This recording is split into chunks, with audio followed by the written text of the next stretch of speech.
computer.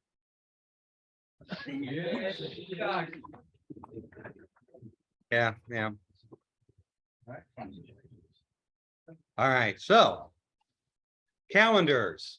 So calendars we were hoping would be in today. Rick Freeling has not told me that they're physically in, though FedEx said it would be delivered today. FedEx is not delivered on time before, but that is the cover of the calendar. They're absolutely beautiful. A lot of you have already reached out and told me how many that you want a copy or you want multiple copies. Dawn is, putting her fingers up for 2. I will get you down. Make sure I get you down before we leave. But if you want one, let me know so we get you down. We've ordered 150 of them, so we should have plenty for everyone and a few extra to go around. Okay, any questions on calendars? Oh, I will actually pass this around. Do not touch it with sticky fingers. Make sure you wipe them. You have to, you don't get touched. I know how kids are.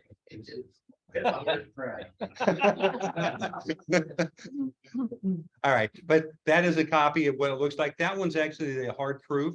It's Rick said it's a little darker. He got it lightened up and did a few other little touches on it, but it's 95% there. I meant to actually show that out earlier and totally forgot.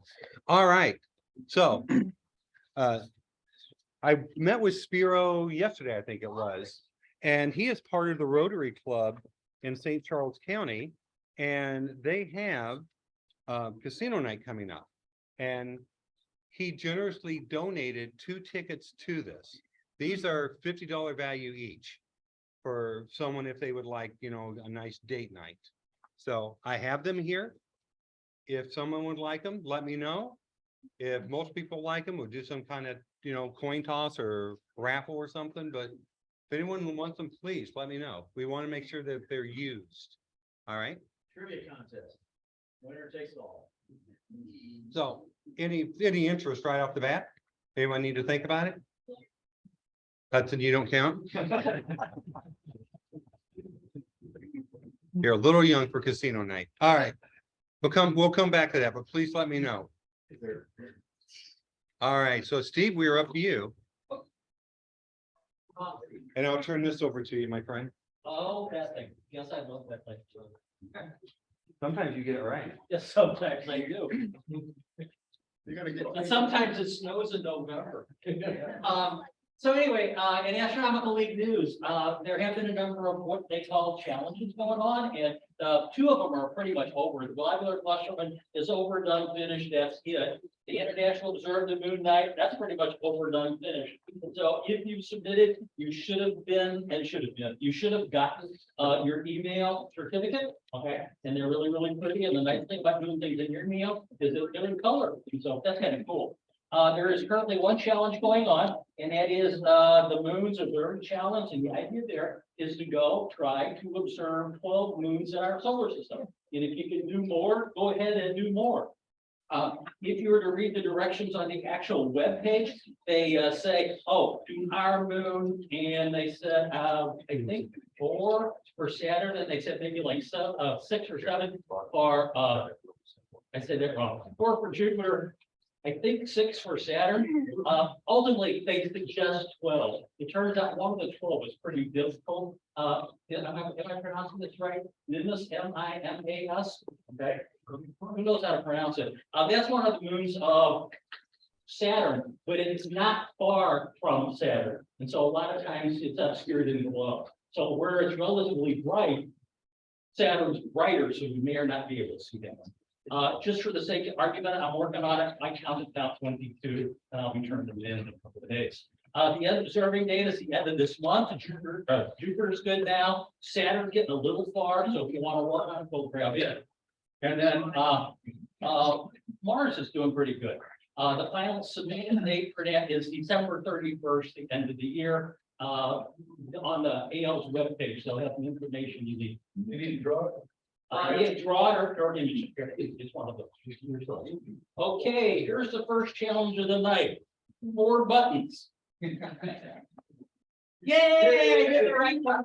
Okay.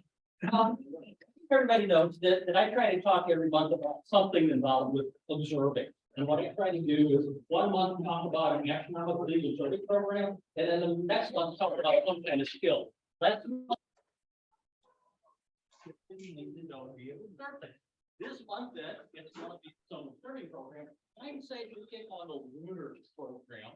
It turns out there's really 3 different Lunar programs. So I'm really talking about the first one, but I'm going to have little words of mention about the others.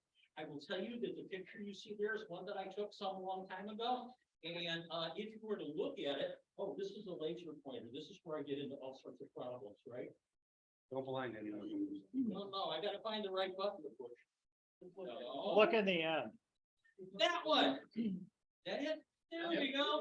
So down here at the bottom is the stuff that's in the picture. Okay, Barium's up on the top, and Gay-Lussac is a crater right there. I'm really happy Gay-Lussac because we always used to teach Gay-Lussac law and chemistry in January. Right below it is Gay-Lussac A, and that's guy right there. And there's Rima Gay-Lussac, and you see that little slit right there. And Copernicus. I wonder where Copernicus is in that picture. That's the big guy in the bottom. It's got the peaks in the center. And Stadius is a crater. Can you see Stadius? It's hard to see. It's real tough to see. It's just an appointment. It's that guy right there. You can just see the big rings. Wow. Really tough. It's an old one. And then you see Stadius, and I never know if I pronounce this word the right way.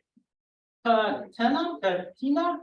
And that's a string of craters. And if you look at this guy, you'll see that string of craters that comes up right through there.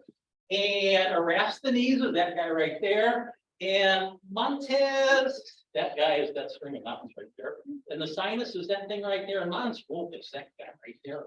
And so everything on the moon has got some sort of name. And part of doing these observing programs is to learn what those names are. One for those things. Did I do the right one? If I were to ask you what's on the moon to see, could you tell me 5 different things that you could see on the moon? And I see that here, the important note. You can't see the American flag, put parentheses, paragraphs, many of the things you follow visions left there. What can you see on the moon? Anybody? Copernicus, Kepler, No, don't be special names. We're all the same thing. You said craters. so craters, everybody knows craters. Probably Mare. Okay, those are the seas. What else? Mountains and mountain chains. Okay. It turns out the IAU, the International Astronomical Union, says that there are 14 different categories of solar system / lunar features that you can see. 14 different classifications. And like I said, if you ask most people, what's on the moon, crater? Yeah, they're missing some. And part of doing these observing programs on the moon is to learn what those things are. Presently, there are, you see that magic number there? 9,014 approved lunar names. That was about 2 years ago. They've added some recently, and I don't know if that's in that count or not. Apparently 6 or 7, no, 7 or 8 different things, Chinese names have been added to the moon. Does that include parsecs? Chinese parsecs. Does that include parsecs? Yeah, I think it includes the parsecs. Okay, this I think, I'm not sure. And of those, the 1954, the primary things, those are things like the names of the craters, and a lot of other things are named based on the crater that they're closest to. If you're interested in what the 14 types are, I did these. I don't think they're totally alphabetical order, but I tried to do a research. In the program, you don't see all 14. I think you see 11 or 12 different kinds of examples, but these are the different kind of things you're going to see. Some of them are pretty easy to understand. Dorsa there, that's oops. Oops. What button do I press now? Oh, I need to figure out what you did, my friend. There we go. You don't have to. You don't have to press Just want to get me to walk. I think I pressed 2 buttons at once. I think I can. But those are examples of 7 kinds of things that are there. For the oceans, there's only one that I know of on the moon. And the other 14, small plane, promontory, and so on and so on. Those are the kinds of things you're going to see. Now, one of the things I'll point out with under satellite features here is a lot of times you end up seeing something A, B, C, D, E, F. I'll pick Clavius. Okay, Clavius is a pretty big crater down by the bottom of the moon. There are all sorts of craterlets around it. And so the big guy is Plagus, and then inside of it is Plagus, A, B, and you're still counting probably past H and I and J and K. Okay, how do you learn about all those things? Well, really, there are a couple of ways. And one of the ways I think was done by John Duchek, who's a club member, and he did Sky and Telescope Lunar 100. And that was a list of 100 different things that you could see on the moon. And I think that was developed I'll get it right, around 2005 or something like that. It's been around for quite a while. And if you look at the picture of the moon off on the side, you see all the dots? Yeah. Okay, are they red dots? Yes. Okay, if you look at all the red dots over there, those are where the features are on the moon. And if you remember from a couple months ago in Grant and talking about the moon, libration can be somewhat of a problem, particularly, let's try to use this again, particularly if you're trying to look at anything around the edge here, that's close to the edge and over here, because as the moon wobbles, some of those are going to be in view and when you want to look at them, and sometimes when you want to look at them, they're on the wrong side of the terminator. So they're there, it's just that they're not right to see. Another way to look at the stuff on the moon is to look at the various astronomically observing programs. And the truth is, there are 3 of them, so that's why I have 2 programs listed there. And then I would tell you, if you're going to start somewhere, you probably ought to start with the first one, the Lunar Program, because it's required for the other ones. Okay. Now, why is the Lunar Program really good? Well, truth is, I wouldn't start if you don't do the astronomical observing. I wouldn't start with something like the Herschel 400. Okay, the Herschel 400 is rather intimidating. Okay, it's dim stuff, and there are 400 targets, and it requires no moon up. Okay, and it'll take a long time to do. And since it takes a long time to do, you want to see success very quickly. Okay, with the Lunar Program, if the weather cooperates, and tonight is not a cooperating night, okay, but if the weather were to cooperate, you could probably do the Lunar Program in a month. And if you pick your time right, you could do the Lunar Program in 2.5 weeks. Okay, now I'm not telling you to motor through it. I'm telling you to just do it as they suggest. And it could take 2.5 weeks to do it. That's just how the targets are scattered out. It doesn't require dark sky. You don't have to drive to Danville. Yes, ma'am. So they suggest like when to look for like what faces to identify what features. Yes, I got that covered. Okay, and so it doesn't require dark sky. The truth is, if you want to be brave, you can haul yourself out to the Walmart parking lot. If you do it at the Walmart parking lot, okay, it'll work. I swear. But here's a good one. I think of all of us who drive out to Danville and we don't go when the moon is up. The moon spoils everything. But the one thing the moon doesn't spoil, unless it's full, is viewing the moon. So that's a good thing there. Sometimes Andy got Andy, I'm sorry, very funny. There he is. You ate over here. Andy got a new scope so he can see stuff, and he knows that he's going to have to go to a little bit darker area to be able to see some of the stuff he wants to see. Hey, with the moon, you don't have trouble finding it. You don't need dark skies to find it. Where's the moon? So that's a good thing. You don't need elaborate equipment. For years we used to talk about it, and it's like I kept telling them, go look at the moon. Use your original telescope. Use your first telescope. You don't need to use the C14. Really, anything you got is pretty much going to work. I like this one. There are people who say, especially at star parties, oh, turn off those lights, turn off the electronics, it's showing my vision. Hey, the moon, electronics aren't going to kill you, It lends itself to working with another person. You can, 2 or 3 people can be out there close together, you say, let's go find this thing. I reminded of one night that Jim and Thane and I were in the old C14 observatory. We were trying to find stuff on the moon and take pictures of it. And I was at the end of it, I didn't know what was going on. And we struggled a little bit. And if it hadn't been 3 of us there, I'm not sure we'd have ever succeeded that night. And then the truth is it worked great. So the moon is a really good thing to start with. It's a good place to start. So there are 3 programs. One's called Lunar. A second's called Lunar 2. Gee, that's original. And the third is called Lunar Evolution. In the visual one, the top one, the number one, you can do that visually, or you can do it by imaging. And if you do it visually, some of the requirements are actually done naked eye. Some other requirements, about 40 of them, are actually done with binoculars. And then the last, or I think they're 30 something, and they're done with the telescope. And the truth is, if you can't see it naked eye, then you can use binoculars to see whatever you're looking for.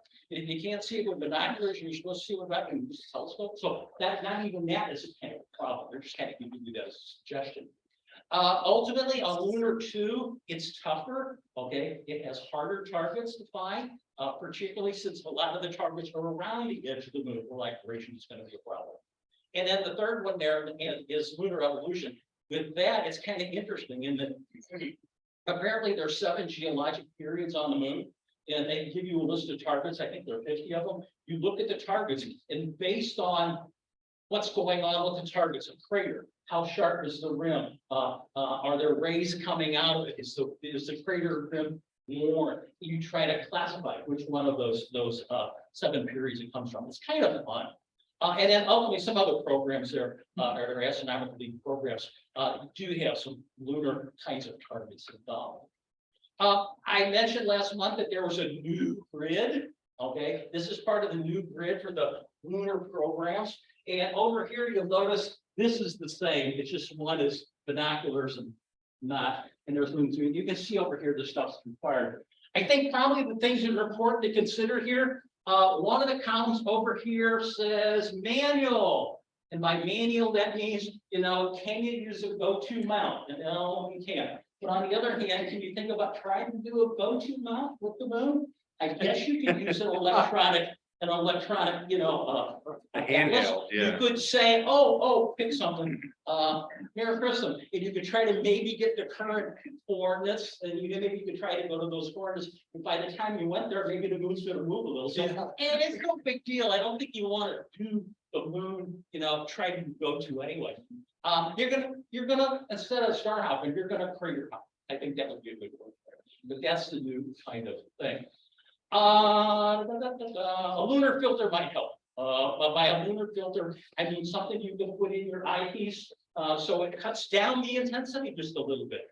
There are really 2 different kinds. I suspect you know it, but just in case, one of them is like a neutral density filter. It's kind of like sunglasses, if you would, and it will cut down the intensity of the light. And the other kind would be like variable polarizing filters.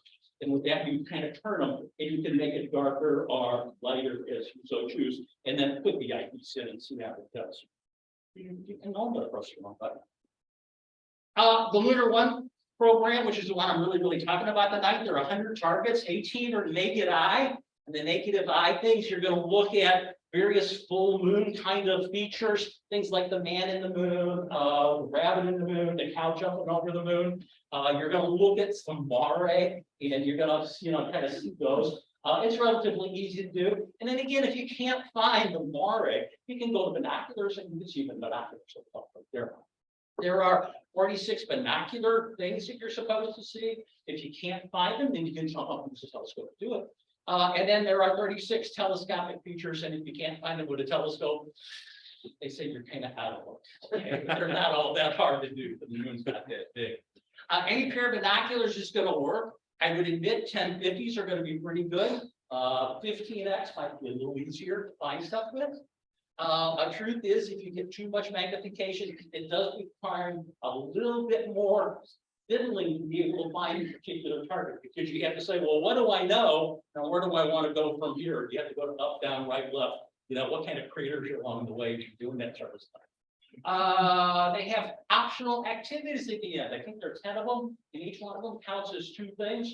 And ultimately, you can replace other the ones above with some of the bottom. If I seem to remember, some of the things it would be like, take a picture of the moon at the horizon, take a picture of the moon when it's up really high. Is it different in size? Is it the same size? That kind of thing. I think they want to use points. Yeah, that would work. I think they even mentioned this.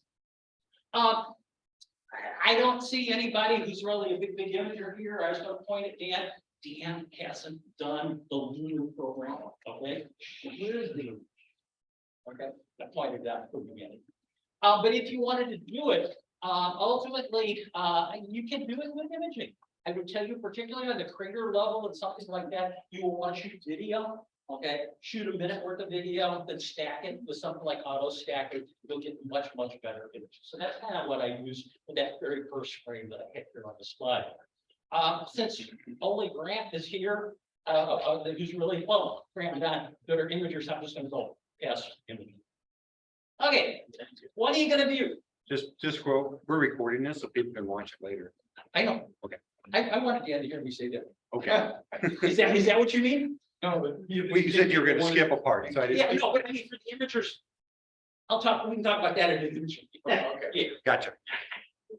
There are 10 mare, there's 1 ocean, there are 4 sinuses, there are 3 taluses, there are 59 craters. Like I said, what's on the moon? Craters. You know, there's 1 lacus. There, in terms of promontories or headlands, there are 3. There are 2 mountain ranges. There are 3 mountains. There are 2 escarpments. There is 1 rima. Anybody want to guess? There are 2 valleys, and unfortunately, there are no dorses, no catena, and no satellite features. Okay. Now, a truth. A lot of times when people do astronomical observatory programs, they don't want to do them for one simple reason. They don't want to have to write stuff down. They're very happy looking at things, but they don't want to have to say, oh, well, this is the time I did it, and this is the date I did it, and this is what it looks like. And sometimes they don't want to have to draw the picture. That makes any sense? I gotta tell you, the lunar program has less logging than any program in the astronautical world. There's little to do. The first thing you need to do is you need to download the spreadsheet. And I will tell you that that's a hot link, okay? And so if you would download this guy or look at it when it's gonna come out in the next newsletter, click on that and it'll download the spreadsheet. I've got a little piece of the spreadsheet I'll show you here in a couple minutes. But in the spreadsheet, the only thing you have to worry about, it tells you the feature and you just have to write down the time and the date you saw it, and what the seeing and the transparency are going to be. That was last month. There's a reason why I did it last month and this month. Okay. And the latitude and longitude of your location. So if you just say Gromelsick, that works. Or if you say your backyard, that works. Say Walmart parking lot, people are going to smile. Okay. And all you got to then do is put a check mark that you saw it. Okay. And so logging is minimal. Okay. There's a copy of the spreadsheet. This is a little bit of it. And one of the things it tells you, and I don't know how good it is from out there, but right there it says craters 7 days old, and further down, craters 10 days old. They tell you when you should look for the various features. Now, why would they do that? Anybody, last century photographer, when's the best time to take landscape pictures? Early, late. How's noon? Terrible. Everything's flat light. Those are the times that give you the best shadows on those features that you're trying to look at. Now, the one complaint that I have about the program is it only says 4 days afternoon, 7 days, 10 days, 14 days, all afternoon. The truth is, that's morning. You can also do afternoon, which would mean the opposite before full moon. Okay, and that was it. And no, that would be before the next. Sorry, I say that. Not everything has got a number or a name or something like that. So if you would look at what I'm calling BMA stands for Virtual Moon Atlas. Okay, that's the definitive thing. I got some pictures. I'm going to show you Virtual Moon Atlas here in a couple seconds. But Virtual Moon Atlas will say, oh, on this feature, look at it. 3 days after new moon, 4 days before new moon, something like 2 days after full moon, and it's really good. Then if you miss it in the morning, track in the afternoon, that's what we're talking about. These have to be contiguous days, No, just 4 days and then 7 days, Yeah. a month later. yeah, It's in range. yeah. And the truth is, if you don't do it 4, it's 5, who cares? Now, if it's 4 and you do it 3, you got a problem sometimes, Yeah. because the terminator may not be far enough along. Right. If you need help with the program, there are some ASEM people who have already done the program, and these are the wonderful people. Okay, and so if you do the program and you can do it in a month, And then you will get your certificate and pin. Your name could be added to this PowerPoint presentation. Wouldn't that be exciting? Yes. The steamed list. That in 205 will get you a couple bucks. Okay, here we go. Now, what's the hardest part? Okay, different people have different impressions of what the hardest part is going to be. And I'm going to ask Grant in a second if he remembers, because he did this a long time ago. And Jim, after I asked Grant, and he did his more recently. But I would say for me, the first 3 or 4 things in the whole program are the hardest. Because they ask you to take a picture of the moon, not take a picture, see, but see the moon a certain number of hours before or after the moon. And trying to see the moon took some time. 72 hours before it was officially new is not always the easiest thing to do. Sometimes during the year, when the moon comes up, this is the horizon, the moon will come up at a very steep, shallow angle, okay? And so 72 hours on a shallow angle means it's not very far up, okay? It is going to be kind of small. It's going to be hard to see. And so if you've got trees or hills or, you know, in one of my cases, in one of the programs, a lot of forest fires. Okay, and I live in an area where there are big trees, so I had to drive up to Parkway West High School.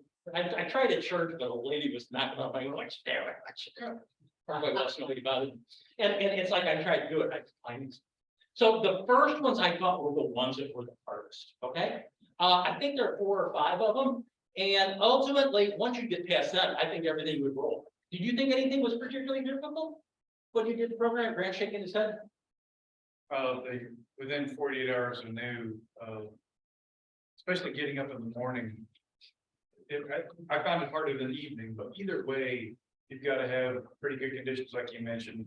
So to me, this is something that if you're thinking about doing it, but you're not going to do the lunar program right away, try to catch these when you can so that you can document them and have it for later.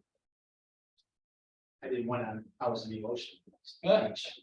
So I had nothing to see while I was in my bed. That was a good one. And it was more, I think I did what we heard like to essentially. And it's hard, only because there's a lot of time to spot. Yeah, So hit in that window, you the whole part more, so, you know. if you can only do it, if you can, and you know, it's like, you gotta look online to see when the next new moon is, or the last moon was. And then figure 72 hours from there, or 48 hours from. Yeah, you know, as far as anything hard, it was just seeing the woman in the moon. And it was just because it was, the lighting is better. I saw it like 4 o'clock in the morning when it was setting in the west. So there was that, again, there was that oblique lighting that helped things get a little bit more contrasty. And then it kind of stood out. I will point out, and you probably saw this, man in the moon, woman in the moon, rabbit in the moon, blah, blah, blah, blah, jumping over the moon. And that's a picture of the woman in the moon. Okay, I don't know if you can see it or not, how I've got that laid out, but this is like her hair, and that's her nose, and this is her mouth, chin. Oh, now I see it. Okay, ear is kind of like over there. Now I It's see big. where it It's says- a lot easier to see if there's a yellow line around. Somehow it's not in the sky. If you think of Simpsons characters, he stands out in profile. Yeah. I will tell you that if you were an imager, and I know we're not, the imager shares will speak up, taking a crappy picture of the moon will make these things show up better than a really nice, sharp, detailed Out of image. focus. Okay, crappy out of focus is better. I will tell you that if you've never heard of these things or have a clue to look, this is a hot link to where on the Astronomical League's webpage, it will show you a black and white drawing.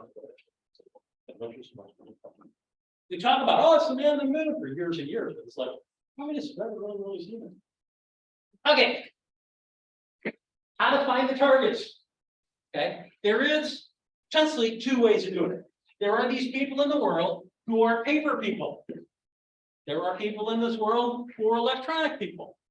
I shall talk to the paper people first. Anybody a paper person that didn't miss it? Okay, I will tell you first. Number 1, there was one time Jim and I were at Brownelsick and we were looking for stuff on the moon and we we're going to use the Jones bird, and we used the top of the Jones bird for a 3x4 National Geographic lunar map. And the wind was blowing and it was dark. I will tell you, that's not the answer. The wind blew that little map all over. We couldn't find anything. It was a wonderful thing. There's another thing, and that is anything that's in print gets out of date, and one of the creators on this program changed names. Yeah. And there's and I don't remember what the crater is, but it's right down by Clavius. There's a crater that's a name, and there's another one on the moon on the backside of the moon that's like one letter different. To me, the definitive paper thing is by Ruckels, Atlas of the Moon, and his is hand drawn and then printed off, and there's a kind of a page. And I think there are about 80 pages that are involved and lots of reading. And in the back, there's a good index that will say, oh, if you want Clavius is on map 63. And so you go to 63, and it will talk about Clavius and the craters that's around it and all that sort of stuff. A truth in Missouri is that if you use a paper book, protect the pages if they're not waterproof first thing out. Okay. Who's ruined some paper books before with the Missouri Sky? Okay. If you're an electric person, sure, my laptop, not my laptop, I'll get it right. My cell phone over there's got Sky Safari on it. Sky Safari's got a lot of this stuff labeled, so you can find it in Sky Safari. It's just a pain to do. There are too many names. It's hard to deal with. And so to me, the best possible way is something that's called Virtual Moon Atlas. Okay, how much is Virtual Moon Atlas? It's free. Okay, what does it run on? I think everything. Okay? And so if you would just Google Virtual Moon Atlas, you could pull that guy. That's what the page looks like. And I will in a moment show you a little bit more about it. That's Ruckels. Okay, and that shows you the spread. If you want to see the spread, you get the idea. They talk about here's Copernicus, and Copernicus is that big guy right there. And it talks a little bit about him. And here's the other important things that are in the picture over there. And this. And so there's Virtual Moon Atlas. Okay, and it's a really slick program. Once you get into it, there are some important buttons. First, if you were to set up your telescope next to the C14, next to somebody that's got a dial, somebody that's got a refractor, and you look at the moon, will the moon look the same in all the views? Why will it look different? Because there are different number of reflections from the time it goes through the interior scope. Is there a lens out there that will flip the image? Is there a diagonal in there somewhere that will flip the image? And so you might get eeny, meeny, miny, or mo. I think I said that right. And so I would tell you with Virtual Moon Atlas, there are some buttons up here. And the buttons up here can configure what you see. And I think that's a really cool thing to start. It's zoomable, it's searchable. Okay. And so if you want to find Rupus recta, if you type in Rupus, okay, it will list anything that is one of those, and you can pick recta out of it, and it will take you to this to the straight line. You can then zoom in to see it in better detail and what all the neighbors and that sort of stuff are. Let me show you another picture here. I've zoomed in some, and over here for Copernicus observation down here. Observing time 2 days after first quarter, or I drew over the circle, something the last quarter. It tells you when the best times are going to be. Okay? And that's going to change every month. Now, here's the truth. You probably aren't interested in what it's going to look like right now, unless you're out in the field observing. If you want to do some kind of planning towards the future, it would be really, really, really nice if you could say, oh, what's going to look like in 2 nights? And so there is an ephemeris in here that you can use to tell it the other times. He made it difficult. I can't find a button. There's some tabs up here. I'm not going to walk over. I'll do this. There's some tabs up here. One of the tabs says ephemeris. And ephemeris, if you play with the date and the time, and then you hit calculate, does it say calculate right there? Compute. Okay, it will update it to what it's doing right at that particular time. If you were zoomed out, you would be able to see the terminator where the terminator is going to be. Okay, and that way you could say, oh, what's it going to look like when? It will label stuff. Okay, there's a way of increasing the number of labels. There's a slide bar up here that will increase or decrease the number of labels. It's just really, really a nice program. And like I said, the price is right. And if you're going to go out to Brownell, there's electricity in every tab. So you can plug your laptop in and just use it right there. Wrong button, wrong button. Right button. To submit it, okay, once you do it, what you have to do is write all that stuff up in that spreadsheet, just fill out that spreadsheet, and then add the other kind of information, okay, and the other information is like, what's your name, and what's your address, and what your email address and stuff like that is, and you need to send it to one of, I'll say 2 people. One person would be the lunar coordinator, that might be Chuck Allen, I'm not sure, I think he lives in Louisville, that tells you on the webpage of the program who to send it to. The other person you could send it to is me. Okay, and I would look at it and say, oh, this is wonderful, and then I'll send Chuck Allen, whoever it's supposed to be, the note, and then he would get the stuff sent back to you. And then you would be able to stand up here in front of an ASEM assembly crowd at one of our meetings, and someone would shake your hand, and then you'd be blinded by a flash, and someone took your picture, and you would get an eternal gratitude, and your name would be posted in the astronomical database for doing this sort of thing. You may be interested in just doing the binocular part. If you're a super binocular person like David White would be, David could do just that. And there's a master and observer, but there's also a binocular master and observer program. And you have to do the binocular part of this guy for that. And if you're doing the imaging thing, you gotta do what it says down at the bottom. It's fun. So I thought. Now, next time we get together and I'm supposed to talk, okay, I figure if I get a program this month, then the next time I'm supposed to do some kind of skill. I figure a skill that's always wonderful to talk about is star hopping. Okay, there are all sorts of different star hopping. And I'm gonna probably guess here that how I star hop, how Brent star hops, how Jim star hops might be different. And one of the things we hardly ever talk about out in the field, okay, or even here in meetings, is like, okay, here you are, how do you get between point A and point X? Okay, and I have a feeling that we're gonna do that kind of thing in this next time we get together and talk about star hopping.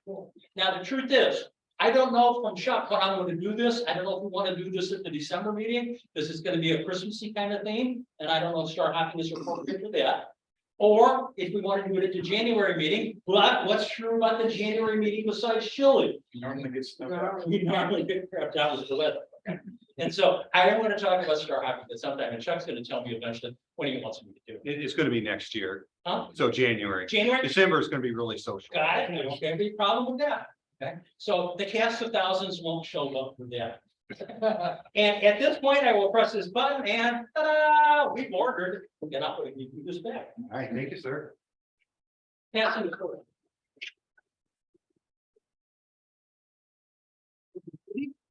Now, I gotta tell everybody one last thing, what that might do.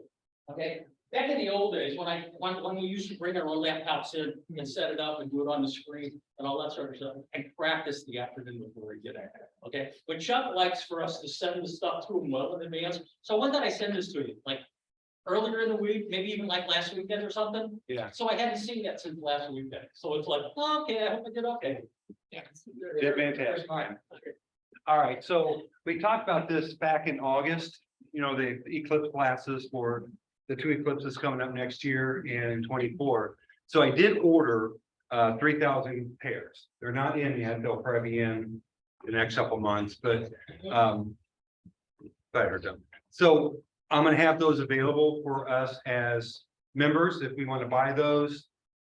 Do something with, and then we can figure out down the road when the eclipses get closer, if we're gonna do something with the public.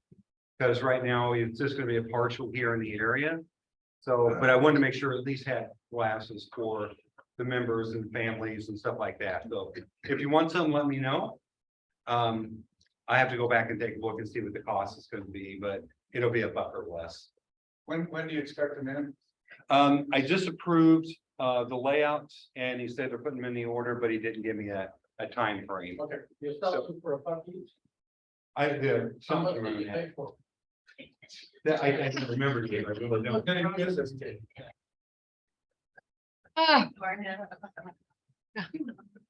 don't. So Dawn, I think he's fucking for your job. They can have it. Or Dawn Ladwig, our treasurer. You Dawn. All right. Cheap seat back here. So Yeah, Don, you. Yes,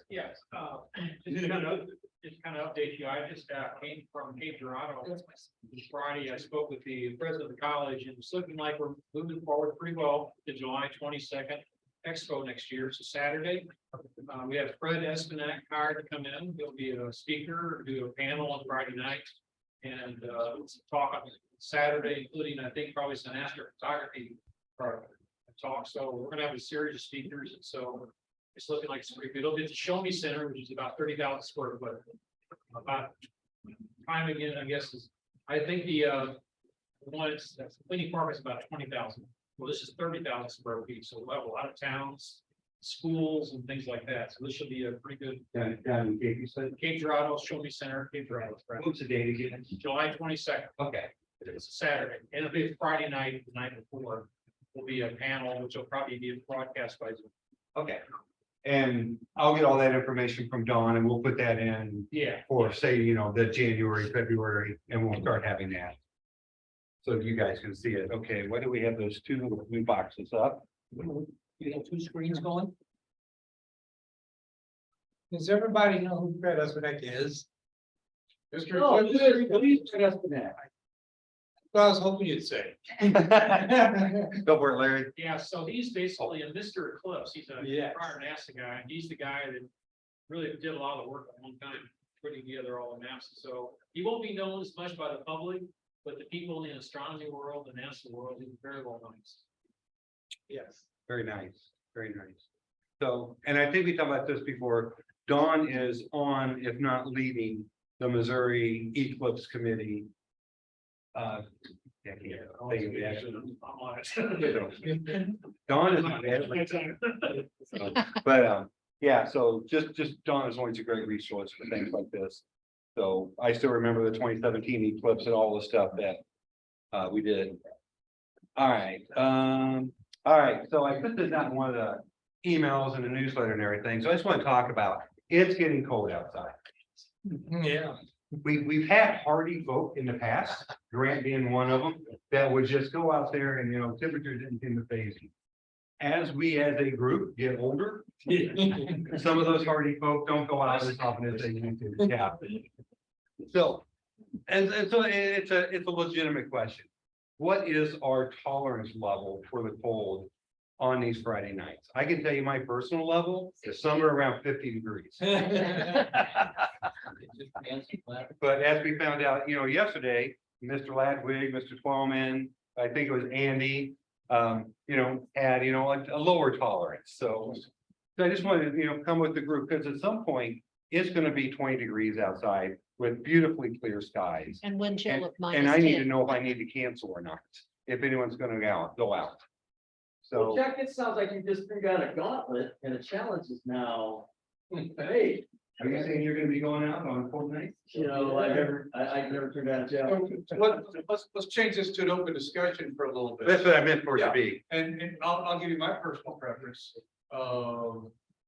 I'm good as long as it's above freezing and the winds aren't above 10 miles an hour. Last night it was supposed to gust frequently to 20 miles an hour and it did not gust. I mean, it was the wind, it was not a problem last night at all. So Can be dangerous when it gets down, 10, but I think there also could be some interesting tweaking and wording where it's not an officially sponsored night. That doesn't mean somebody might not go out. No, Right. just that way you get a little bit, some people just love to go out. I mean, Right. they'll be out there, but okay, make it official when it's 20 degrees and windy.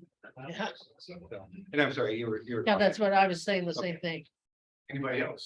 Steve? And then again, remember, this is canceling the official Friday night. That doesn't mean you as an individual can't go. Yeah, out. I'm not, we're not talking about anyone not wanting to go out, but You're talking about canceling.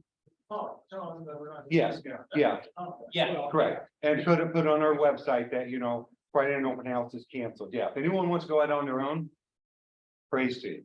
But Well, why don't we recruit younger? You're trying. I have Hudson. How much younger do you want me to recruit? He's not even 8 yet. You know how on the web. So, but we haven't getting younger people, but We need to change those extremes. What was that, Steve? I missed I it. said on the webpage where Jim long ago said, oh, we're a fun group and we range in ages from whatever I think 80 or 85 or something like that. I'm just saying, he needs to change those extremes. It's scary. 6 to 90 now? How old are you, Dave? 86, yes. So do we just leave it open? I can send an email out every week, but wait, Grant. But yeah, it'd be nice to know if we just had some kind of loose rules anyway. A rule of thumb, basically. Yeah, As a person who used to change the webpage every Friday night, whether or not people were gonna come or not, I would say it would be a wise thing to say, in general, if the temperature is below, with the wind that is, we would suggest we're canceling, It just so anybody who looks at the webpage, will say to me, oh, maybe we shouldn't go tonight. yeah. And if someone can walk me through how to change the webpage, I don't have to send an email out to people. Because there could be some nights that it's 45 degrees and the wind's 20 miles an hour. Right. I don't think anybody's gonna. Perfect night for the C-14. And that's why, most weeks I send an email out Thursday or Friday saying, hey, who plans on going out? Just to make sure that if no one's going out, we'll cancel. It's, don't want to cancel, but I'm not opposed to doing it. I'd rather do that than have the public go out and say, where are they? So what's your philosophy on final set? How's that fit into this? No, I'm serious. I know it's like, it's like you almost hate to cancel, but then it'll clear up, and then if you have them go, it's nothing. Yes. The clouds are a little bit different. If it's a nice night and you think there's gonna be potholes, I'll go out there. So we can, because it's just sometimes it's therapeutic just to be out there. But it's not therapeutic when it's, 50 or below. And, then it's just cold. Amy used to talk about that all the time. You go out there when it's cloudy, there'd be people Yeah, showing up. Yeah, and you can talk to them. yeah. So, and we've done that many times. And the moon appears amongst the clouds and Exactly. every now and then a star. It's got that horror movie kind of sheet Yeah. to it behind the clouds. Yeah. Chuck, now that the statute of limitations is expired, and I've gotten older and I don't care anymore. I was known to cheat because I would take out space heaters and electric blankets when it was like 20 degrees. And it was like a nice warm summer night. So there is that. We do have electric out there.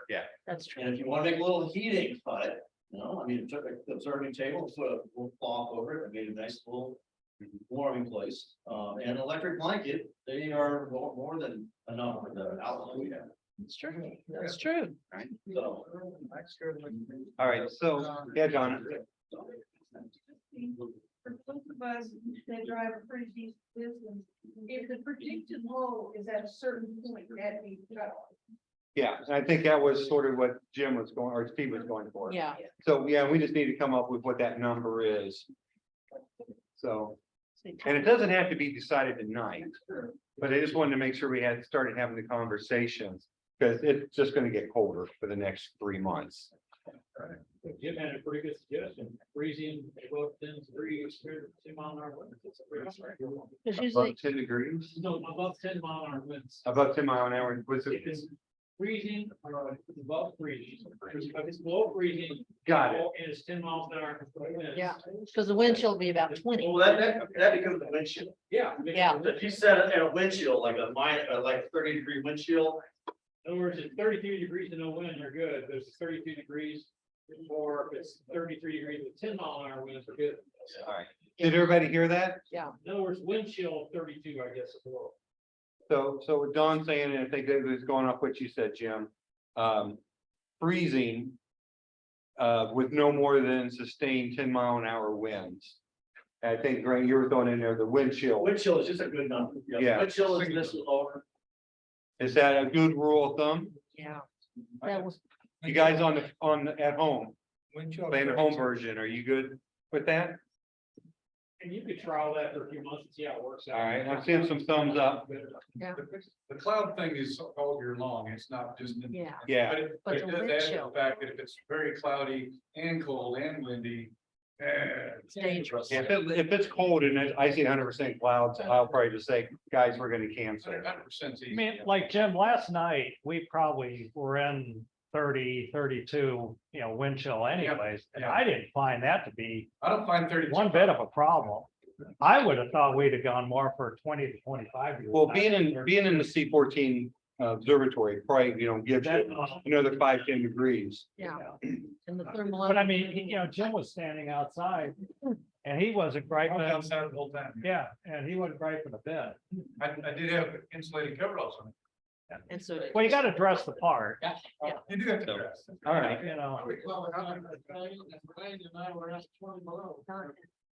So for those that didn't hear it, Jim Rome just volunteered to be out there when it's 20 below. And I think he's dragging Thane along with him, maybe Lane. So I think that. That's a good point. She says people will bring children. We might be dressed. You'll run thermometer, but someone would say, oh, let's take Johnny out to observe. You'll still And be in he's his got a shorts. thin shirt and a little top on. And a Well, jacket. I mean, yeah, but You know. you can't control how parents dress their kids. Yeah. I mean, I wouldn't want us not do something because a parent can't. No, I dress their think what kid. he's trying to say is. Yeah, I'm kind of liking the freezing rule. Yeah, I think Yeah. that sounds like. freezing with the chill. The rest of you can come on and. Okay, so for now, we'll go with that. Freezing with, no more than 10 mile an hour sustained winds. Clouds is a variable that we have to deal with anyway, so, I think that's. all right. So we'll get the website updated with some kind of verbiage for that. All right. Any other conversation before we move on? Then you just say when those are the conditions, you should not expect anyone out there. Yeah, it'll be something like that, Andy. Don't have an expectation. But I still want to have someone who ever can modify the website to show me how to do it. So that, I can just slap the word cancel across there. Jim is going to educate me. All right. Thanks, everyone. Appreciate the conversation. All right, so now we're up to our main presentation tonight by Mr. Dave Reed. All you gotta do is down arrow right here. Click that. It'll go to the next screen.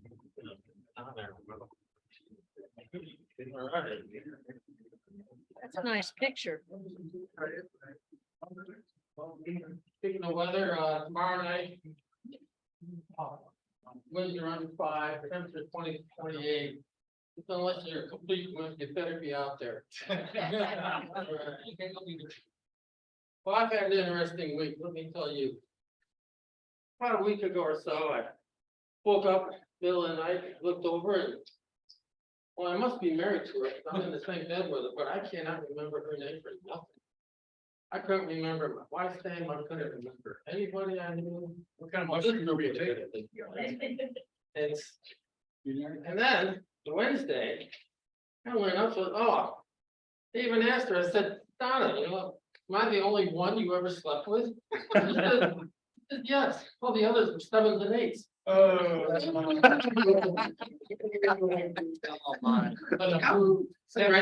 The kid left. So Wednesday, she says, well, you ready for a presentation Saturday night? I said, what? And so this is pretty much just got completed a few hours. Been working on it ever since. I like the picture Well, of the pad. I gotta read through this because I haven't had time to memorize this whole thing.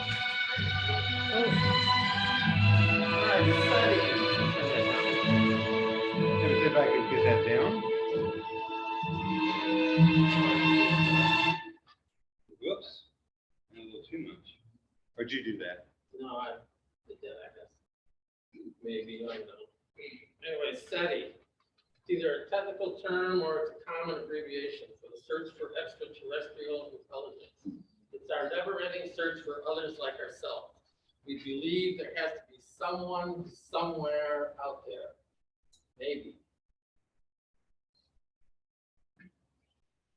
Is it not going?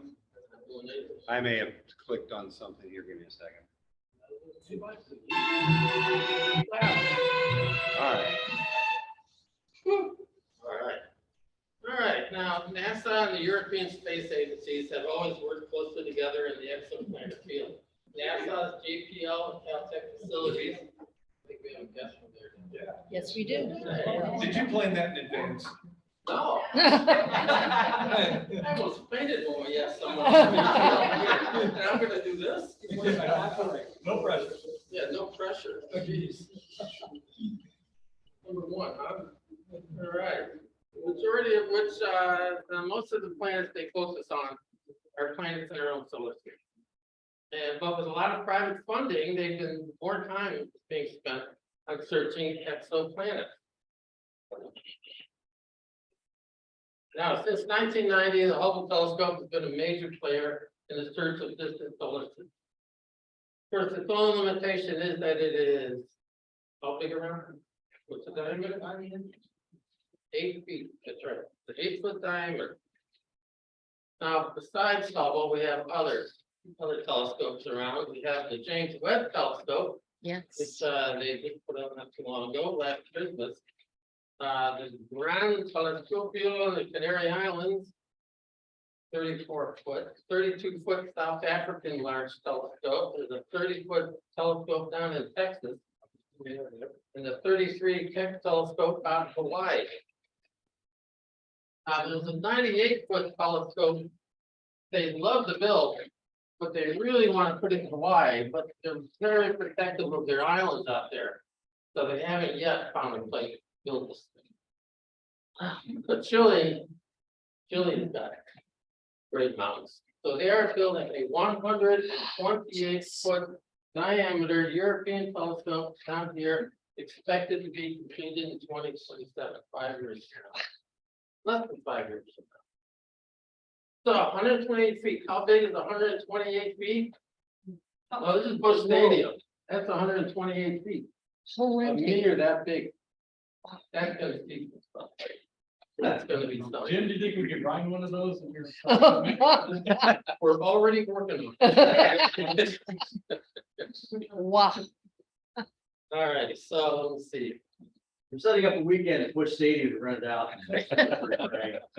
So today there are 1,780 confirmed planets beyond our own solar system that we know of. Of these, only 15 are believed to be orbiting in a habitable zone. Now, the habitable zone is also known as the Goldilocks zone. It's the distance from a star that a planet must orbit in order to not be too hot or cold, too radiated, too gaseous. That sweet spot in orbit, like the one that our Earth is in. Okay, now when we looking for exoplanets, we turn to, let me see. 39.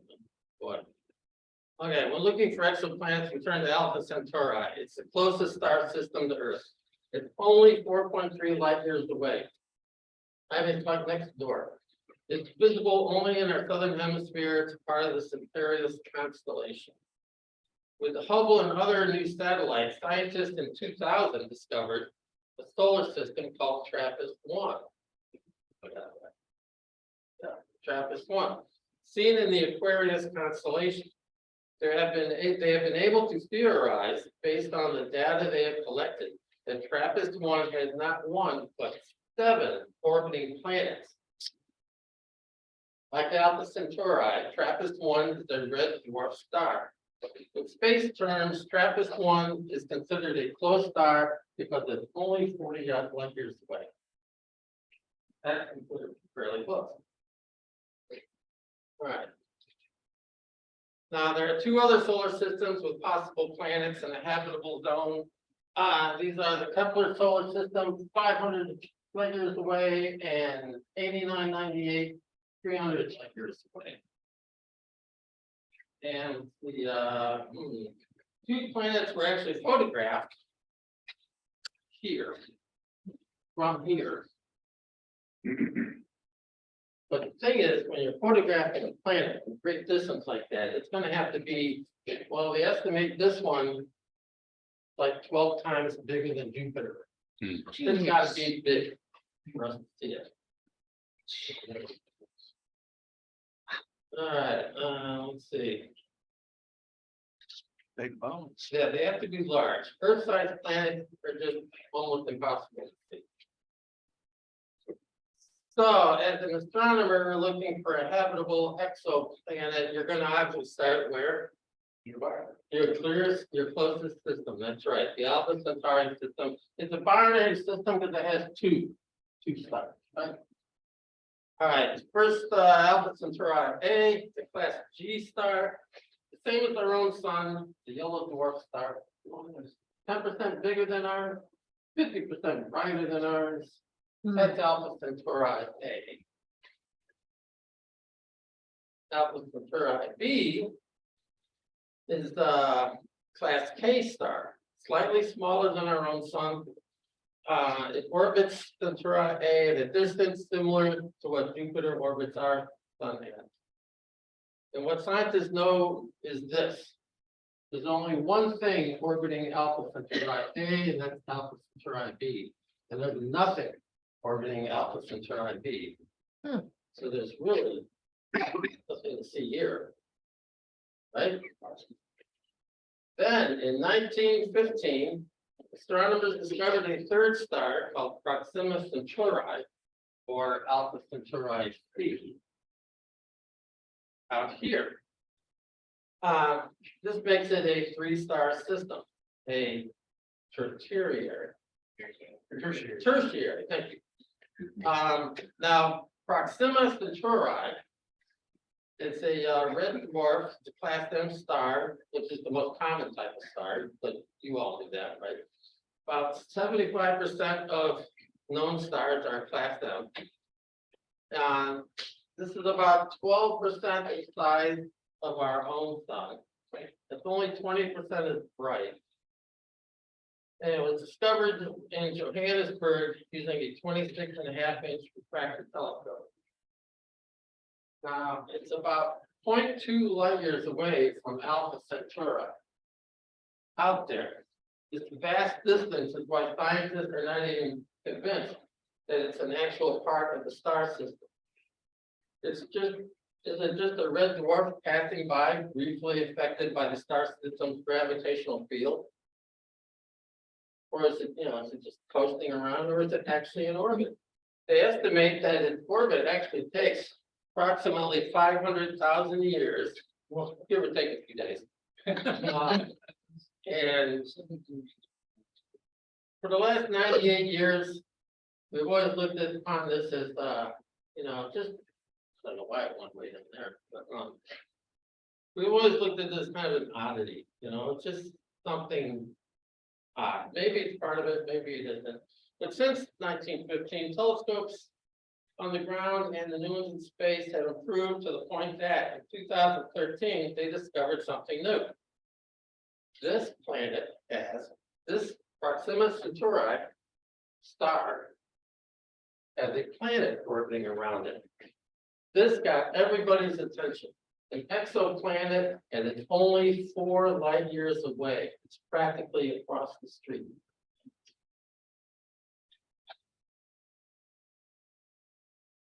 All right. So how do they determine if a planet is orbiting a star? Who knows? Yeah. Couple of different ways. One, it could wobble, another is by looking at the. Wobbles, that's the answer I'm looking for. We'll stop right there. It wobbles. It When it wobbles. orbits, it makes it wobble. Do you think the moon makes the earth wobble? Yes. Yes. Yes, it does. Can you feel it? Sometimes. Yes. Alcohol makes you more sensitive to it. Okay, see, we're finally able to detect in 2013 that this star wobbles ever so slightly. And it moves actually away from the Earth and back at about 3 miles per hour every 11 days. And this they observed from 4.3 light years away. So they got periscopes and I got it. Now before it was just an afterthought, but suddenly it might have a planet, and unlike TRAPPIST-1, it's 36 million light years closer. This is next door. Okay, now using this telescope down in TRAPPIST-1, heck of a lot farther out there. Using this great telescope. Anybody know which one this is? That's right, it's the Lucilla telescope in Chile. I knew you knew that. A group of people, some widely known astrophysicists, astronomers, theorists around the world began a search in 2013 for the pale red dot. The pale red dot is most likely how a planet would appear orbiting that star. There it is. That's what they're looking for. Now, as they searched in the years after 2013, another team at JPL organized the top telescope and detection platforms in space and on the ground. All eyes and ears turned towards Proxima Centauri and Centauri B. Astrophysicists know it's there, but finding it is a tiny needle in a galaxy-sized haystack. Now, everything we know about Proxima B is theoretical. We know it's there, but no one's actually seen it yet. It's like your neighbor's garage. Garage is miles down the road. You can't get to it because there's a giant canyon between you and it. But you know there's something in it because every 11 days the garage door goes open. So something's got to be there. It's all theory though. All right, now a team of mathematical and theoretical physicists, along with some computers that work far better than our own laptops, did some complex computations and determined what we do know about it. For example, it's only 7 million miles from Proxima Centauri, compared to 92 million miles us from the sun. It's a lot closer. However, that's a lot dimmer and a lot less bright than our sun. So actually, because it's only 1/10 the size of our sun and only 1% is bright, the light on Proxima B is probably never more than what we see at twilight. Probably about as bright as it gets there. Now you can't just have a planet orbiting a dwarf star and say, look, life. It must have certain parameters. It would need to exist within the habitable zone. Consider the planet type. If it's a small iron planet, well, with all iron, it would have to be quite small to be in this range. Ours are still silicate planets, might fit in there nicely. A pure water or carbon planet is going to be bigger because it's not as dense. Something that's all gas is going to be huge. Sometimes when you see something out there, it might be something like that, a large gaseous planet. It really depends on what it's made of, how far it ends up being from the sun. Now, it also needs to have atmosphere. Depends largely upon gravitational field. If it has no gravity, then there's no atmosphere, and the solar wind will simply blow it away, like such. We assume it has, we don't know if it has air, but we do know that it must have gravity because it makes the wobble occur. So it's got to have some kind of gravity. So maybe it's got oxygen, who knows? In theory. All right. Another consideration, it's a flaring red dwarf. This means that every now and then it emits a large dose of X-ray emissions caused by magnetic activity. These flares could prevent any life from forming on Proxima B. Another possibility is that life there could have adapted to this X-ray emission, but it's getting it. Now, anybody with any kind of orbiting observatory is looking at Proxima Centauri. Besides Hubble, Chandra, Fermi, Neil Garland space observatories, probing X-ray and gamma ray spectrums, among other things, James Webb telescope observes light at lower frequencies.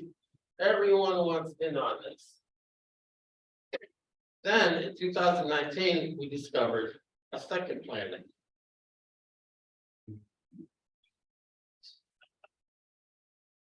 Proxima C. This was in 2019. just the other day. Getting more and more interesting, this place is. So the initial theory is that Proxima C orbits outside and happens. And then in 2022, this year, we discovered Proxima D. And its existence is theoretically theoretical. It's a solid maybe. All right, let's see. Due to launch within the year, there it is. The Tolman Space Telescope, or as we call it, the Twelman. It's the honorary Jim Twelman Telescope, I think we should rename it here. They're gonna launch, but they're not gonna launch it out here. It's gonna stay right here, low Earth orbit, right? But as we saw with Hubble, you get a clear shot. So they've got this thing up there, and it's basically got one thing it's designed for. Anybody know? It's designed to detect motion, movements, things like that. And the only thing that thing's gonna be pointed at, Proxima Centauri. That's what it's looking at. All right. Who's that? What is that? Telescope? Is that NASA? Is that Not- Europe? Well, Who's putting up that space telescope? I forgot. Part of the UTI thing I had. Okay. Now, we can only answer these questions properly. Our request for exploration satisfied completely by traveling to Alpha Centauri and observing Proxima B close up. So in all of this, the really big question, the answer to which could solve all the other questions and more is space travel. Fast space travel like warp speed or ludicrous speed. And the Ames Research Center and the Jet Propulsion Laboratory are studying various ways to travel at great speed, approaching or greater than the speed of light. One method is known as the Alcubierre warp drive. In 1994, Miguel Alcubierre, sure I got that, proposed a method that stretches space-time in a way, causing the fabric of space ahead of a spacecraft to contract and the space behind it to expand. The ship riding inside a bubble of negative energy can then ride the wave to accelerate the high speeds and time travel. Within the bubble, the vehicle is not moving. It's just riding along with the bubble. You're not moving through space, you are in fact moving space itself. It's kind of like when a shark rides an ocean wave. He might be barely swimming, but that wave is moving him along at 10 miles an hour across the ocean. So he's making good time, not doing much work. It would take these guys just days. If you had something like that, it would just take you days to get there. Another idea, crazy idea, if you ask me, called the Breakthrough Starshot. It's privately conceived and funded. The idea is that you launch 1,000 nanocraft satellites. So small it will fit in the palm of your hand. So small these things are. You take each one of them, hook them up to a 12-foot by 12-foot sail. Like up here, and this little thing here at the bottom side of your hand, right? And you put all these up there, and then you're going to, if I can get this, you're gonna blast it with laser beams. Remember, these lasers that you're shooting at it, they require so much power that you're gonna have to build a nuclear power plant just to create the power to do this. So, we're kind of talking a lot of bucks here. What that does is it propels it down here, and it takes only 20 or 30 years, and it's there. Then it's gonna take pictures or do whatever it does, and that'll take 4 years to get that information back. So 24, 34 years, you might see something. But something big as a palm. We're just holding out all kinds of possibilities for that. So anyways. What if we do get there? What if we do find life there? Is it gonna be some sort of primordial ooze found in a few cracks of rock? Few amoebas swimming in an Arctic Ocean? It's gonna be something more, a door we wish we hadn't opened. Door to the Twilight Zone. These are definitely exciting times. And your most favorite part. At last,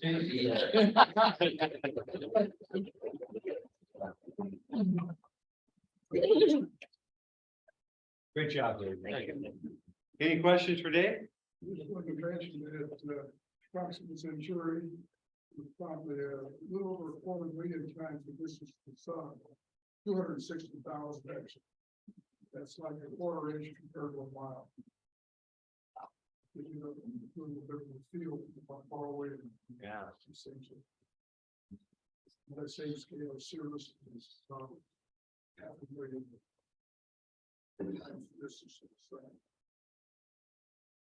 Now we don't have Galileo felt. we launched satellites towards Alpha Centauri. At its usual satellite pace, that we usually send satellite that. We're taking only 78,000 years. Wow. That's just 4 years. That's bad. Be worth the wait.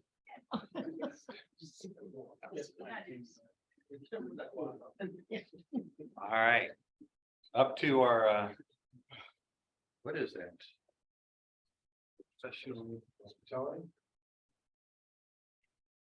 Well, I just want to mention one other thing. Since you have the Star Wars music up there, my daughter sent me a birthday card that said on the front, it said, long time ago, you open up the inside and said, "Google Bar." 86 years. Hospitality, Donna. Thanks to Jim Rowe for being the chief chef. We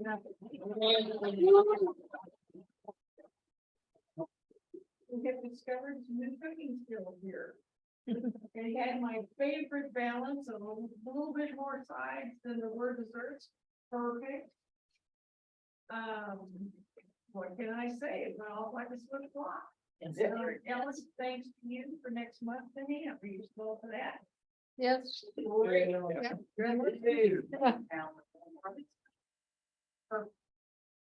Say, Jim, I want to know if you 3D printed that turkey. With that PLA or what do you use? That explains the taste. Tangy. Go ahead. Thank you. All right. Moving on. Nope. No, wrong one.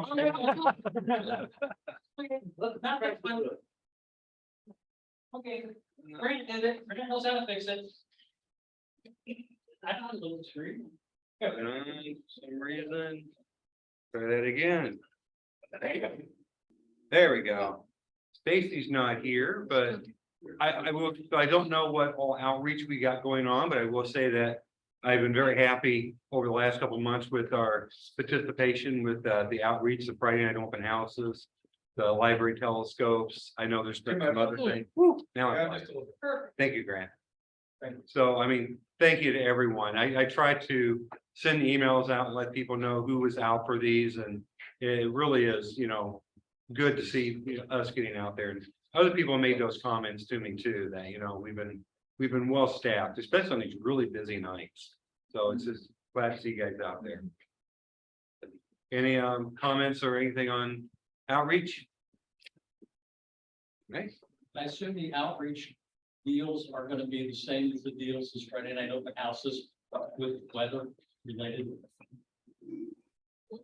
Well, right now, the only outreach I know of. There's nothing scheduled. Yeah, well, there might be, sometimes Stacy's doing them, but he takes them on his own, so I'm trying to figure out. Indoors too, we have school, STEM nights and so forth, so, and libraries can be inside and not necessarily outside. Yeah. So I think each one of those will be as you go, or, you know.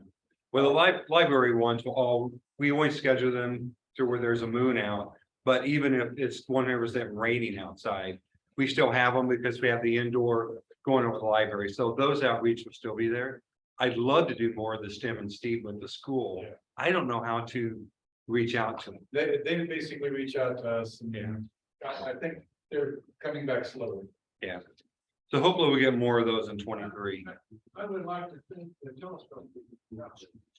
Oh, yeah, absolutely. And I meant to actually have Jim talk about that because, you know, how is that going? I know you've had a number of classes. You've had what, 4 to 6, 7 people on the average? Our regular Tuesday night telescope, you know, and or telescopes or some things in construction. I think policy or- Last Monday, I had a class, if you will, and I'm thinking it's a third, but I had 7 adults and 3 children. There, and then you have to be pretty excited. We've got another one scheduled for December 7th at the library. We've never had a library. Do you know which library it's going to be in? Spencer, okay. Spencer Road. Very beautiful library if you haven't been there. So that's going to be on a 3D printed again? Well, we're talking about how to make it that telescopes and then some people maybe have more to expand out into whatever else they want to do. Okay. Perfect. Yeah, That's the theme of that meeting. I'll probably reach out to you, make sure I get the data and I'll get that in the next newsletter that goes out. But also if you haven't done it already, let's make sure it's on our website calendar. Perfect. Anything else on outreach? All right. Loaner equipment. Carl, you up? Yeah, I'm here. Like usual, there's tons of nice equipment that is free to take out. Binos and bino viewers. We got a whole range of Dobbs, 6, 8, 12, 14, and even an 18-inch scope. If you'd like to borrow it, just contact the equipment email or email me direct, and we'll arrange to get it into your hands. A lot of good stuff there, and there's also a lot of miscellaneous stuff that doesn't appear on the main equipment list, eyepiece kits and knickknacks, so forth. But it's a good resource for those starting out and wanting to get used to using some equipment before they buy any.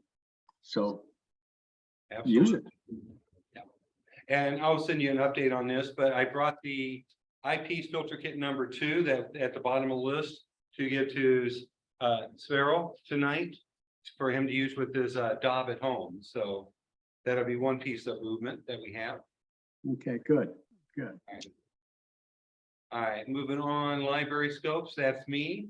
Well, we finished out the year. I want to thank, and these are in order by how often they helped at the meetings, and if there was more than 2 people that had the same amount, then it's alphabetical. But Dawn was at so many of them, Don Ladwig, Fred, Amy, Bill, Dave Lloyd. Hadn't seen Dave out in a long time. He's been getting more and more active. So thank you very much, Dave. Andy, Ed White, we got 2 Eds there, Jim Stencil and Tan. I mean, just a lot of help over this year with these, and I really do appreciate it. Can't do it without you guys. On the international, on the October 19th, we had our last presentation hosting start parties under a light blue disguise. Mr. Don Ficken himself did that presentation, did a fantastic job. So you can watch that on YouTube. We're taking the next couple of months off for some well-deserved rest, and then we'll kick this thing off again next year. Both for international and for the library start parties here close. It'll probably be either late April or early May before we kick them off again. All right, beginners meeting, Jim? No, we still not, we did it tonight. Yeah, You're beginners here tonight? we had Hudson, That's in his there. and we all talked to Hudson. Yeah. All right. Programs as always looking.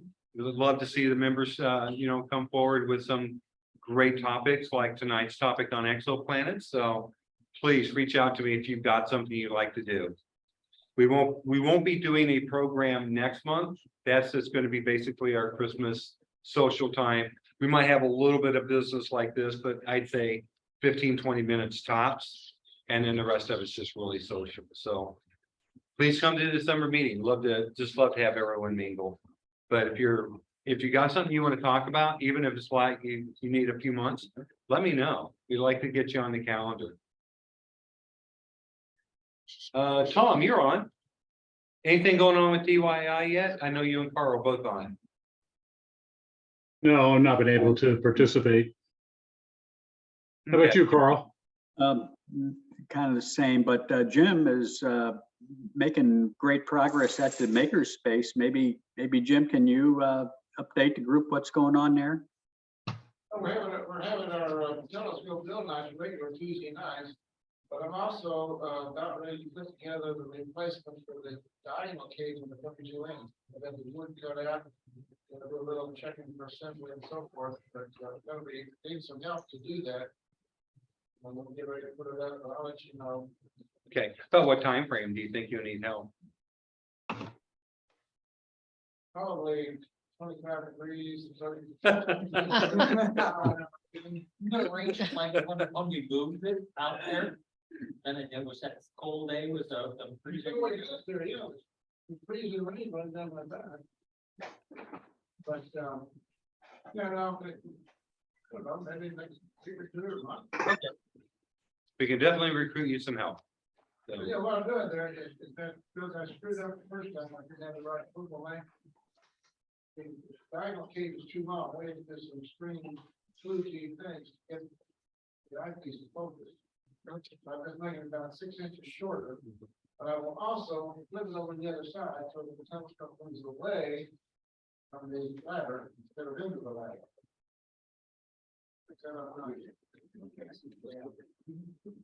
all right. I've got the one. Oh, yeah, Andy, go ahead, Andy. Need some light. Here, I'll go get some light. You got it.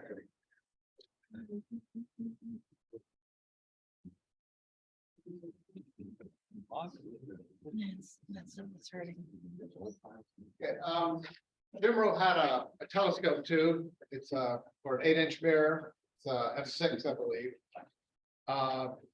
All it had was the tube itself. The mirror was still mounted. Had a nice finder scope. It's probably a 50 millimeter or so straight through finder, and it has a rack and pinion focuser for an 1.25 inch eyepiece.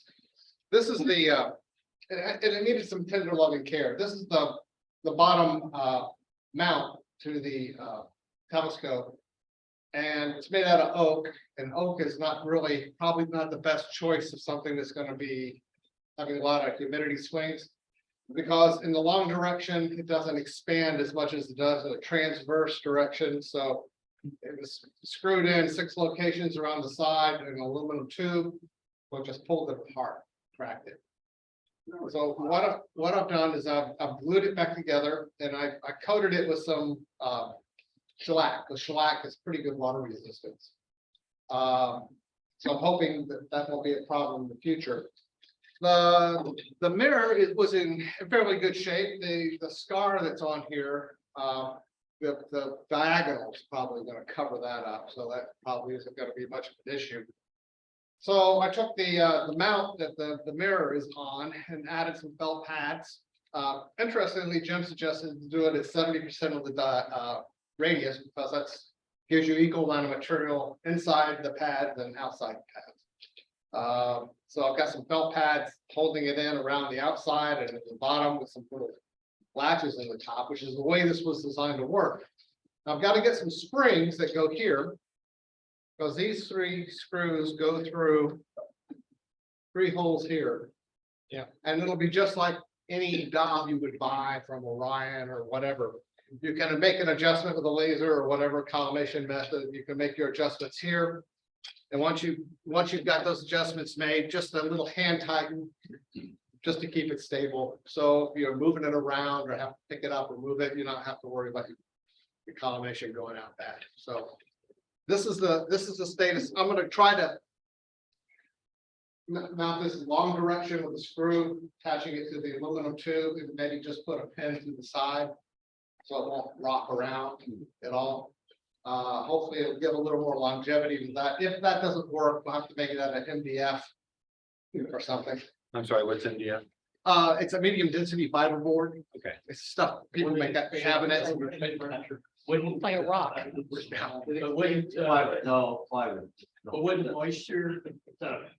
Yeah, but yeah, it's correct, but every telescope Orion makes is made out of MDF. Yeah, now, it's even worse than MDF, it's made out of particle board. So we've got a telescope tube, so I needed a way to attach it to a base, doesn't have a base. So I just cut out some plywood. Fortunately enough, I've got some good woodworking tools and a drill press, so I could get some nice square holes drilled and everything. This is a fairly snug fitting box, fits around really nice. The nice thing about the telescope Jim had is it's got a 1/4 inch thick, about maybe 3/4 inch wide aluminum band that goes around the outside of the telescope. So it just drops in nicely into this, and it'll sit there. And once I find the balance point, I'll probably move that ring so that someone has to do. If they don't want to carry it with this little handle on here, they can pull it out. The tilt. This is a toilet flange. It's cheap. It's sturdy, and it's going to do the job. It's an altitude bearing. Yes, an altitude bearing. Yeah. So here's the request. This I'm not keeping this telescope. I'm gonna get it back in working condition. Jim had some very interesting ideas about how to use telescopes like this for the club and things we can do. And if he wants to expand on that, that's fine. But this is going to be a club telescope, so we're missing some components now. And I don't need everybody or anybody to have all of them. It doesn't have a diagonal. I'm missing the diagonal. We don't have an eyepiece, and we're probably going to need an extension because the focal length, Jim has a little laser and light meter, not meter, but an instrument that allows him to measure the actual focal length of the mirror. And it seems like that's pretty close to what he calculated from a website. It's about 1100 millimeters. So I went through with a yardstick and tape measure, figured out it's from the outside of the telescope to the eyepiece, crossover point, Jim, is that the name of it? The crossover point for the eyepiece, the focal length, where focal length comes in. I'm asking for the diagonal. Yeah, no, once it hits the diagonal, it comes out, there's a place on an eyepiece. Yeah, it's where the focal, it's gonna be out about 6 or 7 inches. So I'm probably gonna need to, yeah. So I probably need to, those aren't expensive and stuff. What I'm gonna need help with is if anybody's got leftover pieces of 3/4 inch plywood or something that I could make the sides, or if you've got for the base, if you've got like an old countertop or something, or Jim had some ideas and some stuff to make a bearing surface for, your azimuth. That would be helpful. Like I say, this is not something I'm going to keep myself. I'm just going to refurbish it, get it in good working order. And then Jim, since Jim gave it to me, I'll let you take the lead on what you want to do with it. But it'll be a telescope that anybody can use as far as I'm concerned, or however Jim would like that, or the club would like to use it. So that's what I've been doing. Not building a telescope, but kind of giving an old one new life. Repair it, restore it, Restore the rebuild. restoration. Yeah. Oh, you do? I got a 38-inch diameter disc cover, and that's 245,000. Okay. So if anybody's has some idea, or if you got some old diagonals, yes. You can get microsurface that telescope warehouse place in Arizona. And you can get them to see it. It's $15 a focus. And it's metal. Okay, good. Okay. And what about the person that asked me that is Jim Small? I think I give you the number. It's small. Yeah. If you Google it, you'll pop up. Okay. So Andy, we may have as a club an extra diagonal. Let me take a Okay, look. yeah, See if I that's the one do. that's what's got me concerned the most. Yeah, I don't and as far as an eyepiece, we have small cheap. You have a 25 millimeter, something, that's pretty common. I know I know you can calculate the size of the diagonal, but as far as I'm concerned, as long as it isn't big as, this big. If it's not the old one off the 32, it's probably gonna, Yeah. As long as it's inch and a quarter, be fine. it'll be something to go in there. And I think it'll be nice for, You can 3D print anything. Like it's a very turkey. important thing too. All right, All right, that's it, Chuck. thanks, Andy. Yeah. Thank you. Thank you.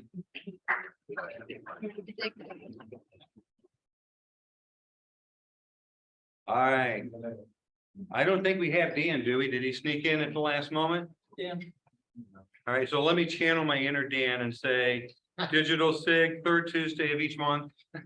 But I do not know who's gonna be talking unless you are, Steve. And I apologize because I have email, but it's on my laptop at home. They're gonna get together this month with Greg's group in Arizona. Okay. And they have a nationally known presenter to present on, I think it's a fix and site thing. I'm gonna smile and say, Grant, and Photoshop. And Photoshop, okay? So it's kind of gonna be an advanced kind of thing. Okay. So, and I should have, if people want to be part of it, how do they get into the Zoom meeting? Well, and then the truth is that I need to tell everybody, the typical time that it starts here is at 7. But because it's gonna be together with the people in Arizona, we're gonna get together here from 7 to 8 and just kind of talk and do stuff. And then the actual presentation is probably gonna be around 8. Now, if you're interested, email Dan. Okay. And Dan will be able to give you a link to, The Zoom. this would be. Okay, perfect, thank you. All right, observing programs. And I didn't have any new ones for you tonight, Steve. Did you have any? By observing programs, you mean alerts? Yeah, AL. No, I don't have anything. Okay, yeah, we still got a few we haven't given out, but the folks aren't here, Thank you. yes. All right, so real quick, where is the calendar? Is it making its way around? Everyone can see it that wanted to? Just want to make sure it doesn't get lost in the shuffle or the cleanup. All right, so let's just make sure that we get everything cleaned up and, hang around if you want to, but thank you very much, everyone. Really Chuck? appreciate you coming out. Chuck, Oh, hold on. one quick announcement. Yeah. First, a big thank you to Jim Rowe, putting out the announcement about the play that's going on. Oh, thank you. At the community college. I went to it Thursday night. Excellent play. I recommend it highly. It's called Silent Sky. I had a program that I for my attendance last Thursday. And basically it would have Henrietta Leavitt, Annie Cannon, and Wilhelmina Fleming and their work at Harvard. And they did a really fantastic job with it. There is one more chance to attend. That's tomorrow from 2 to 4. $10 for seniors. Very nice. Thank you, Larry. Yes, Larry. Any other announcements? Yvonne. Yvonne? Yeah, I just wondered if you see that handsome man right there, your new shirt. I was just wondering if any of you would like to have one like that, either a T-shirt or the what do you call it? With that logo on it. The big question, but also have.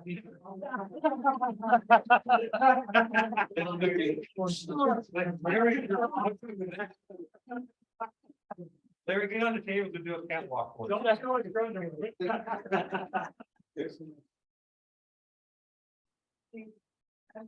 And also just people coming in have been really happy seeing them.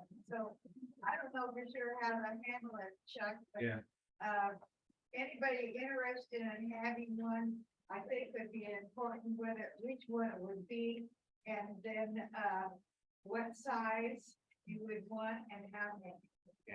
And Yeah, I think, go ahead and take orders and so, yeah, so like the ones Larry's got, then you got the ones like I like to wear, where it's just straight across, so. We can have these printed up and then, distribute them out or sell them to the members. I'm all for that because I like to get our name out there. And that's just a fantastic way to do it. So. So I don't know the price yet. This is a dream I had. So. But you're not going to prices from 15 years ago? I'm trying to remember how long it's been since we've had it. It's been a long time, John.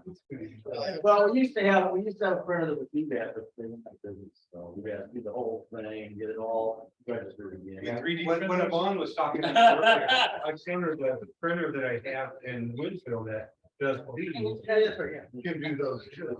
So yeah, we can get. Oh, I also want a big thank you to John Coates. During the when we were eating, he had the nice little program. I'm not sure what you call that, John. Stargaze, pictures that was going on in the background. That was John. It's being recorded. So.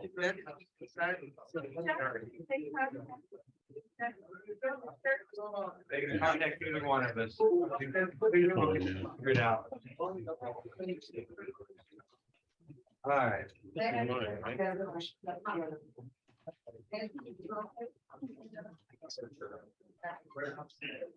Okay, you want first. I think there was.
I just walked out.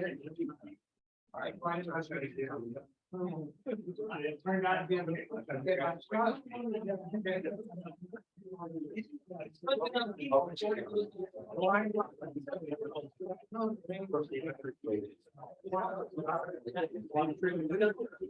What was that? I was shocked that I saw it. Yes. That was very. Too? Oh, my apologies. No, you're good. Did you